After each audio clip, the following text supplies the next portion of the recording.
E se eu te disser que desde que eu comecei a usar a ideia agêntica Akiro, eu nunca mais precisei colocar um breakpoint para entender o erro de uma aplicação? Se você duvida, fica até o final do vídeo, que eu vou explicar direitinho como isso funciona e detalhar tintim por tintim essa ideia. Muito prazer, eu sou o Palaia e você está num canal dedicado a conteúdos de inteligência artificial voltados para desenvolvimento de software. Se você não é desenvolvedor, ainda assim você é muito bem-vindo. A ideia aqui é explicar de uma forma didática, de forma que todos consigam entender todos os assuntos aqui tratados.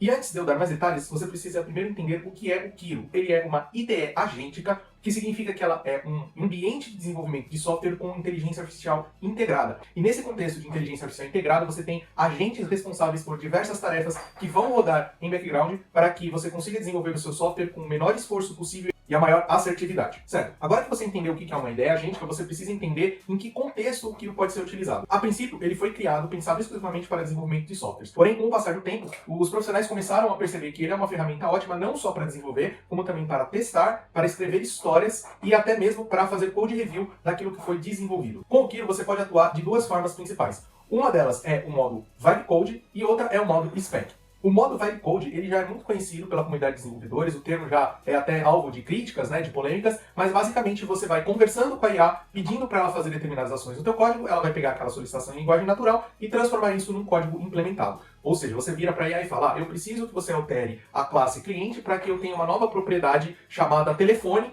e que essa propriedade seja do tipo string. Ele vai lá, ele pega, identifica onde está a classe cliente, faz a alteração e acabou, e a conversa termina por aí. Você pode, claro, continuar conversando com a IA naquele mesmo chat, porém ela é focada mais para ações pontuais, algo mais incisivo, que você sabe o que tem que alterar e você não precisa demandar para a inteligência artificial um raciocínio e um entendimento aprofundado em relação àquele tema. Já o modo spec, ele já é focado para alterações maiores, para alterações que são mais complexas e que necessitam de um raciocínio prévio e de um planejamento. Esse modo de trabalho, na verdade, já tem até um nome, chama Spec Driven Development, ou seja, desenvolvimento orientado a especificações, onde a IA prepara uma especificação prévia, e em cima dessa especificação depois ela realiza o desenvolvimento daquela feature. No modo spec, o Kiro vai criar 3 documentos. O primeiro documento é os requirements, ou seja, quais são os requerimentos para que aquela aplicação funcione. Então estamos falando aí de um arquivo em Markdown focado em regras de negócio, então você vai ter ali dentro casos de uso, critérios de aceite, como que tem que funcionar, se tal coisa acontece, como que o sistema se comporta, sempre pensando em regras de negócio. O segundo documento que ele cria em Markdown é o design. Esse documento ele tem mais relação com a parte técnica. Então o que você vai encontrar dentro desse documento? Você vai encontrar diagramas, diagrama de fluxo, diagrama de relacionamento, você vai encontrar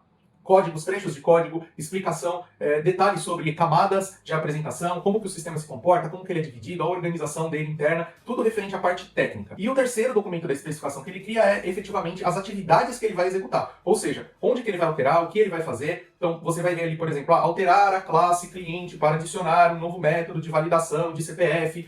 Então ele vai descrever. E além disso ele vai apontar aqui, essa atividade ela atende aos requisitos 1, 2, 3 da especificação de requirements. E aí ele vai mapear todas essas atividades e cada uma delas você vai poder acompanhar a execução. Você pode dar o play em todas as atividades e assistir ele criando e desenvolvendo os arquivos. Você pode dar play uma por uma para ir acompanhando. Eu particularmente, eu gosto de dar o play por sessões. Então a sessão 1 envolve a criação da classe cliente. Aí eu vou dar o play, vou ver o que ele vai fazer. Ao terminar, eu vou olhar a classe cliente, ver se a classe cliente corresponde àquilo que eu preciso, e aí eu sigo para a próxima atividade. Caso eu perceba que teve algum desvio naquilo que ele fez, eu peço através do chat para que ele corrija o que está de errado, o que falta ou o que está sobrando naquela implementação. E para que tudo isso funcione, você precisa selecionar qual que é o modelo que você vai utilizar para trabalhar. Dentro da IDE, você consegue clicar na opção de modelos. Por padrão, ele vem selecionado o automático, mas se você desativar essa opção de automático, ele vai listar para você todos os modelos disponíveis. Então lá a gente tem o Claude Opus 4.8, tem o Haiku, tem o Sonnet, você tem modelos do DeepSeek, tem uma lista bem bacana de modelos, e é interessante perceber que para cada modelo que você tem dentro do Kiro, o consumo de créditos, ele diferencia de um para outro. Se não me falha a memória agora, e vai estar aparecendo aqui na tela, o 4.8, o Claude Opus 4.8, ele consome 2.2 ou 2.5 vezes créditos mais do que outro modelo. Enquanto modelos mais antigos, mais rápidos, vamos dizer assim, menos potentes, vai consumir até metade do que um crédito. Então, tudo depende da sua necessidade. Eu, particularmente, recomendo você utilizar, por padrão, o modo automático, porque aí a própria inteligência artificial vai decidir qual é o modelo que vai ser utilizado, e com isso o consumo de crédito vai ser vezes 1. Ou seja, tanto para Opus 4.8, caso ela utilize o 4.8, ou se ela utilizar o DeepSeek, enfim, ele vai sempre estar consumindo vezes 1 os seus créditos do Kiro. Bom, e falando em créditos, o Kiro possui basicamente 5 planos de cobrança, sendo que o mais barato deles é o grátis, onde você tem uma limitação de créditos de 50 créditos por mês, porém no primeiro mês, se não me engano, você ganha 500 créditos, então dá pra fazer bastante coisa, dá pra testar bem a ferramenta. Tô pegando aqui, ó, minha colinha aqui, ó, Tô vendo aqui, ó. E o Kiro Pro, ele custa $20 e ele te dá um total de 1.000 créditos. Já o Kiro Pro Mais, ele custa $40 e ele te dá direito a 2.000 créditos por mês. E o Kiro Pro Max, $100, te dando acesso a 5.000 créditos por mês. E por último, o modelo mais caro, que é o Kiro Power, te dá acesso a 10.000 créditos por mês e custa $200. E além dos créditos, a diferença que tem entre cada um desses modelos é quais são as LLMs que você consegue acessar de acordo com o que você paga. Então, para o Kiro Pro, você, por exemplo, não tem acesso ao Opus 4.8, enquanto que o Pro Mais você já tem acesso a esse modelo Premium. Outro ponto muito importante quando você utiliza o Kiro é o contexto da sessão que você está trabalhando. Cada abinha de chat que você abre, de conversa, ele tem um contexto. Isso é demonstrado através de um spin que aparece embaixo, uma rodinha que ela vai preenchendo, né, e vai ficando verde conforme você vai utilizando. Esse preenchimento, quando chega em 80%, o Kiro pega o teu chat, resume, abre um novo chat e você continua de onde parou, então você não trava a sua conversa, a não ser que você insista em continuar nesse chat, e aí chega uma hora que ele vai estourar o limite da sessão. E aí uma dica para você economizar os tokens é você fazer o seguinte: terminou um assunto, tratou, resolveu o problema, abre uma nova aba e começa um novo assunto. Porque se você fica retroalimentando o Kiro, né, a IA no caso, com assuntos diferentes, além de você ter a chance dela alucinar e se perder no que ela está fazendo, você está sempre mandando mais texto para ela analisar e com isso você consome mais créditos durante o uso da aplicação. O Kiro também possui um modo de piloto automático, o que significa que quando ele está ativo, a própria IA vai alterar os seus arquivos automaticamente, o que significa que você não vai precisar digitar o código, você simplesmente só vai precisar revisar aquilo que ela está fazendo. Então, o código, por exemplo, como eu mencionei no início, eu vou adicionar um novo campo de CPF no meu cliente. Ela vai pegar, vai abrir o arquivo, vai editar, não vai perguntar para você, só vai fazer e vai falar, ó, fiz isso aqui. Você vai clicar no botãozinho, ver a diferença, aquilo que ela... fazer um GIF mesmo, como se fosse do Git, e vai mostrar o que tem de novo, o que ela apagou, e você vai fazer uma auditoria em cima daquilo e dar o ok ou não. Se você quiser, você pode desfazer o que ela fez, clicando no botão de desfazer que tem no próprio contexto ali do chat. Isso se você tiver com o modo automático ligado. Se você não tiver com o modo automático ligado, ela nunca vai fazer nenhuma alteração. Ela simplesmente vai sugerir e perguntar para você se pode fazer. Se você der ok, aí sim ela faz. Porém, tem um ponto de atenção aí que o modo automático, ele não permite que a IA execute comandos na sua estação. Então, por exemplo, a manipulação do git, npm install, todos esses comandos de linha, né, de comando que a gente utiliza no dia a dia, a IA ela tem capacidade de executar, ela consegue ser muito assertiva nisso, o nível de assertividade disso é bem alto, ela não vai fazer isso automaticamente. E aí entra uma outra feature do Kiro, que são os comandos seguros, onde você fala para a IA quais são as linhas de comando que você permite que ela execute sem precisar parar o processamento e perguntar para você se ela pode fazer. Então, no caso, por exemplo, um .NET Run, para executar uma aplicação .NET. Eu posso virar para a IA e falar, ó, você pode executar todos os comandos de .NET Run que você quiser, e dali para frente eu não preciso validar nada. Agora, se ela for dar um .NET Build e o .NET Build não estiver na minha lista de comandos seguros, ela vai parar e vai falar, ó, não, para esse comando aqui eu preciso que você aceite. Então, a sugestão que eu dou é comandos destrutivos, comandos que podem alterar a sua máquina, remover arquivo,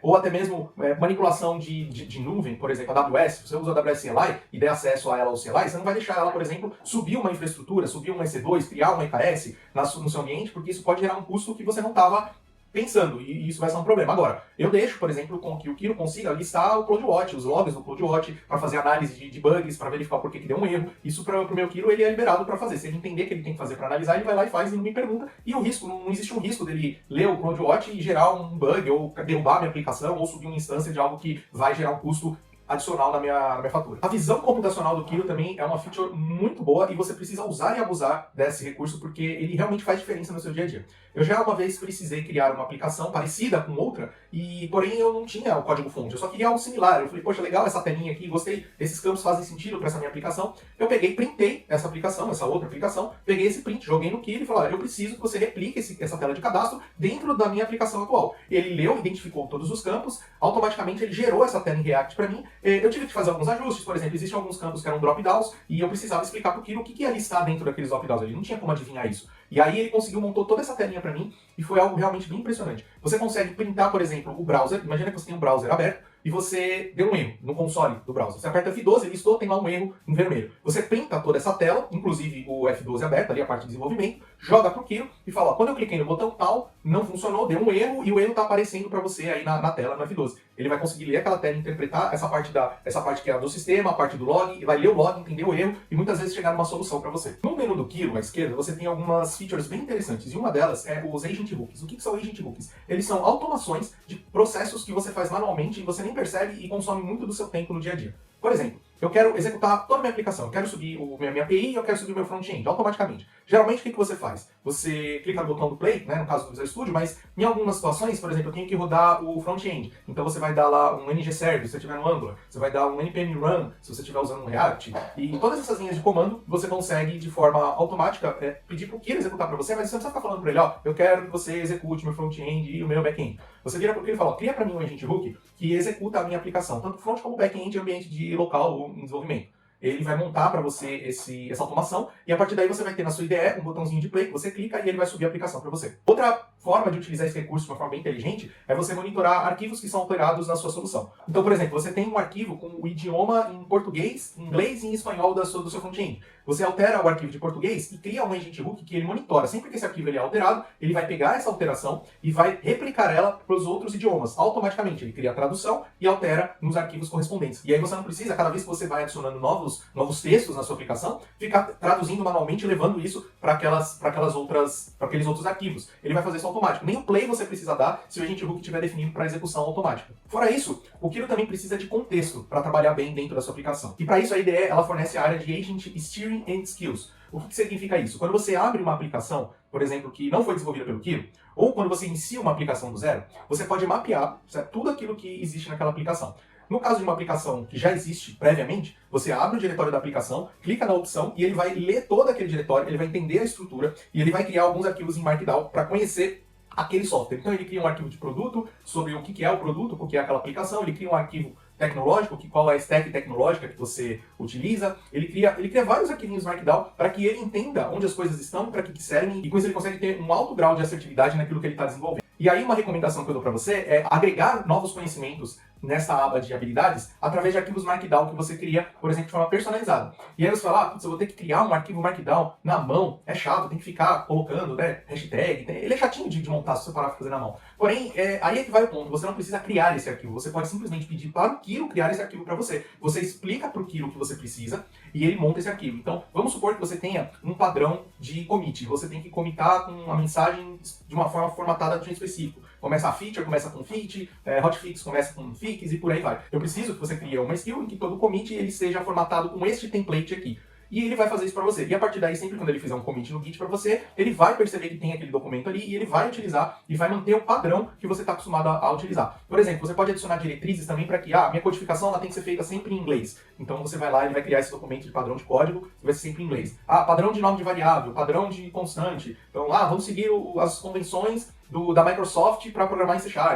E ele vai colocar tudo isso lá. E com isso você consegue não ter que ficar se preocupando com essas coisas do dia a dia e delega isso para a inteligência artificial. Bom, e para a gente fechar com chave de ouro das features que existem no Kiro, são as integrações com o MCP Servers. Se você não sabe o que é o MCP Server, é um protocolo de comunicação que foi desenvolvido pela Cloud que permite às inteligências artificiais comunicarem com ferramentas externas. Na verdade, o MCP Server é um servidor MCP, né? O protocolo em si é o MCP. Né? O termo MCP é o nome do protocolo. Então, você permite para o Kiro chamar essas ferramentas externas, interagir com elas e com isso conseguir executar tarefas que normalmente uma IA, uma LLM generativa não consegue executar. Algumas aplicações que são muito boas para você ter como o MCP Server instalado no Kiro por exemplo, se você trabalha com o Gira, você tem como mapear ali o MCP Server do Gira, e que é da própria Plaze, acho que é a Plaze, esse é o nome que fala, não sei, gente, é do Gira lá, é aquela galera lá do Gira. E você consegue utilizar o Gira, então você consegue listar os boards, você consegue ler os cards que estão no board, você consegue criar, adicionar comentários, você consegue interagir como se fosse uma pessoa real interagindo ali com o Gira e fazer movimentação de card, eu quero mover para outra coluna, isso tudo ele vai conseguir fazer com o MCP Server plugado no Gira. Na IDE. Recentemente até eu tive uma experiência que eu vou compartilhar aqui com vocês, onde eu precisava ler a história, né, e com isso fazer como se fosse um code review em cima daquilo que foi desenvolvido. E aí o que eu fiz? Eu pedi pra ele, dá uma olhada lá, pega lá o card e tal, né, nesse assunto aqui. Ele conseguiu achar o card, não precisei falar pra ele qual era o número, pelo próprio contexto do assunto ele identificou pelo assunto do card. Porém ele falou, mas eu não consigo fazer download porque tem um PDF lá. Eu não consigo fazer isso. A API do MCP Server do Gira não me permite fazer download. E aí eu pensei, poxa, deve ter uma forma de a gente contornar isso. E aí eu falei pra ele, e se a gente fazer um script em Python que faz o download do link que é passado dentro do Gira, do board, porque ele falou que o link era fornecido. E aí eu consegui, através disso, criar uma ferramenta adicional porque eu consegui ler aquele PDF, baixar o PDF, ler e fazer o code review daquela aplicação. Bom, e para você que ficou até aqui, eu vou te dar mais algumas dicas extras de utilização do Kiro, mas antes eu peço que você inscreva-se no canal, deixe o seu like, bota aqui nos comentários, você já utiliza alguma ideia agêntica? Você usa o Cloud Code, você usa o Copilot, você já usa o Kiro, você fez alguma comparação? Como que funciona isso para você? Vamos interagir aqui nos comentários. A primeira, que eu já falei aqui para vocês, é não subestime o poder do Kiro. Deem a ele a responsabilidade de resolver os seus problemas. Não tenham medo dele fazer errado, até porque você também erra. E eu te garanto que você erra mais do que ele. Com certeza, você está mais desatento, você tem distrações, teu filho passa aí no teu escritório, você dispersa. Então, não tenham medo. A única coisa que eu digo é, tenham cuidado, olhem o que ele fez, não fechem o olho e mande o PR sem fazer a revisão. Porque quando você usa esse tipo de ferramenta, você passa a ser um revisor de código e não mais um programador. Você passa a ser o arquiteto e não o digitador. O digitador agora é o Kiro que faz o código para você. Você simplesmente dá a chicotada e fala para ele trabalhar do jeito certo. A segunda dica também tem a ver com algo que eu já falei, que é, se o Kiro não faz, ele consegue criar uma ferramenta que faça. E a exemplo disso, teve esse cenário que eu falei, onde eu consegui criar um arquivo, um programa em Python que faz o download do PDF no Gira, e aí ele consegue fazer a função por completo que eu pedi para ele.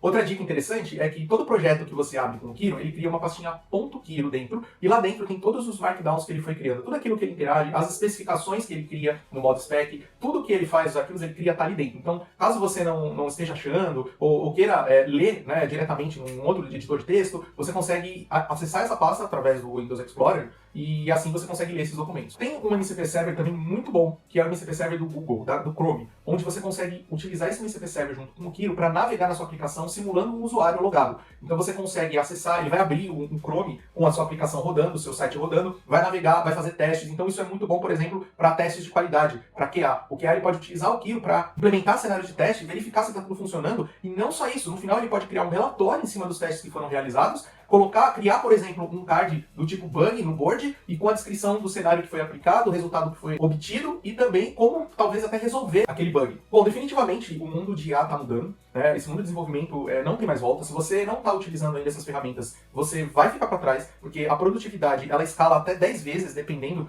do desenvolvedor que está utilizando. Então, se você não conseguir utilizar, se você se tornar resistente a isso, eu sinto te dizer, mas você vai ficar para trás, você vai ficar obsoleto no mercado e profissionais que usam esse tipo de ferramenta vão estar em destaque nos próximos anos. Eu acho que isso é um caminho sem volta e você precisa estar por dentro. E se você quer continuar por dentro dessas novidades de inteligência artificial, quer saber, por exemplo, sobre o novo modelo da Cloud que foi lançado ainda essa semana, você pode clicar aqui no card que está aparecendo aqui em cima, que é um vídeo onde eu explico bonitinho como funciona o Cloud 5, para que ele serve e qual a diferença entre a versão Fable e a versão Mythos.